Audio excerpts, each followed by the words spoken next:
So magandang araw. Dito kami ngayon sa Acropolis Green kung saan sinusukatan namin ulit yung harapan ng bahay ni Sir. So ito kasi, ito yung part ng parang quarters ng maid or row ng mix. So magkabila yan, mayroon pa yan doon sa dulo. So ang gagawin kasi namin dito ay fixed owning. Pero pasilip natin yung mga pinabricate natin doon sa fabrication kung saan ito yung namin seamless. Yan. Ito. Yan. Yan.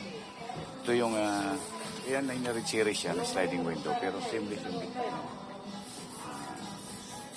Glass to glass. Doon sa taas ganun din, pero mas malaki doon, may transom kami sa baba. May transom kami sa baba. Yan. So, corner window kasi yan. Yan. So, parang naka-L yan. Yan. So, ito yung nakita yung sinata natin kung paano namin pre-assemble doon sa publication dito. Ground floor. Pero pa yun doon sa taas. Sa every corner ng house parang ganun design. Nila. So, update lang kami. Ito yung project namin sa Green Acropolis Green. Thank you for watching. Bye-bye.